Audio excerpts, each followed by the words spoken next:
The papers hit my desk like a slap. Plaintiffs? My parents. Defendant? Me.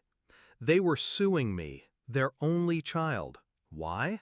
Because I refused to sell my apartment to fund my sister's divorce. My mother's words echoed as I stared at the documents. You owe this family. And my father's, sharper. If you don't help, you're dead to us. I didn't yell, I didn't beg, I just folded the papers neatly and thought, so this is what betrayal feels like. It hadn't always been this way. When I bought the apartment, they smiled like proud parents should. My father clapped me on the back. First in the family to own property. You're going to be our success story. For once, I believed him. For years, I carried their weight, loaning money, covering emergencies, paying bills my father conveniently forgot. I told myself it was love, that someday they'd see my sacrifice. But when my sister's marriage collapsed, suddenly my home wasn't mine. It was a bargaining chip. Sell it, my mother ordered. We need the money for her lawyers, my father added. I said no. Calm, firm. For the first time in my life, I chose myself. That's when they declared war. At first, I thought it was just anger, empty threats. But then the notice came. A lawsuit. Their signatures clear as day. They claimed I had bought the apartment with their money, that I was holding family property hostage. The irony? Every cent was mine. I had the receipts, the transfers, the sleepless nights working overtime. They knew it too, but truth didn't matter. Power did. And that's when my grief shifted into something sharper. I stopped being their child. I became their opponent. I didn't rage. I didn't cry. I planned. First, I gathered evidence. Every bank statement, every wire transfer, every signed receipt from the day I scraped together my down payment. Second, I found a lawyer. Not just any lawyer. The kind who smiled like a wolf when I slid the lawsuit across the table. They're trying to bleed you, he said.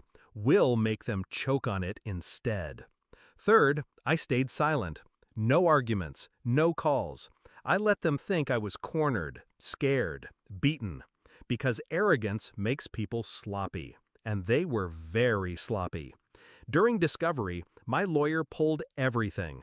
My parents' accounts, my sister's. Buried in the mess of numbers was the truth.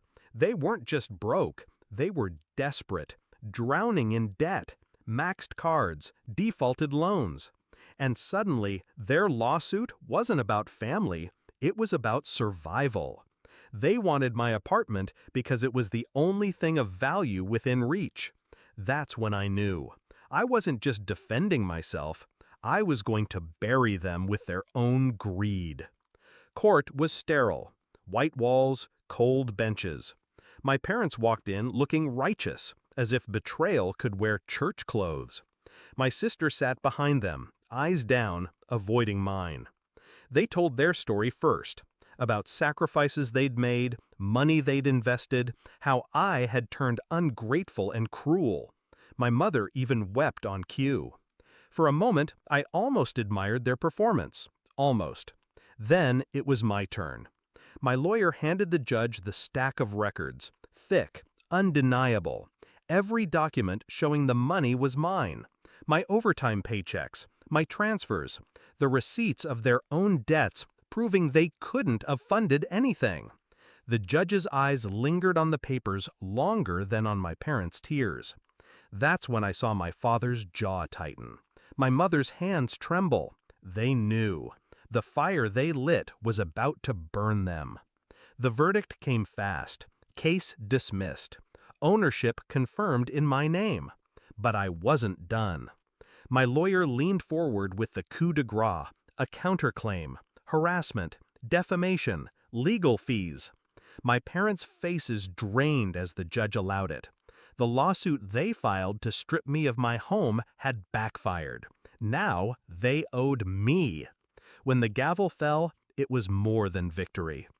After court, my father approached me in the hallway, his voice low, almost pleading. You didn't have to go this far. We're family. I looked him in the eye, steady. No, Dad. Family doesn't sue family. My mother whispered, "We needed you." I leaned close so only they could hear.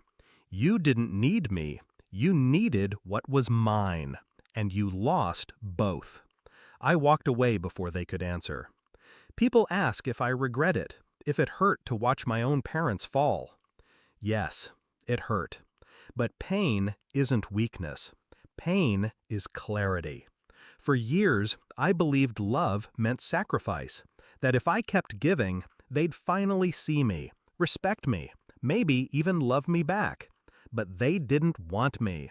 They wanted ownership of me. And when I refused, they sued to take it by force. So I taught them the lesson they'll never forget. You can't light your child on fire and expect warmth in return. Now I sit in my apartment, the one they tried to steal. The walls are mine. The keys are mine. The freedom is mine.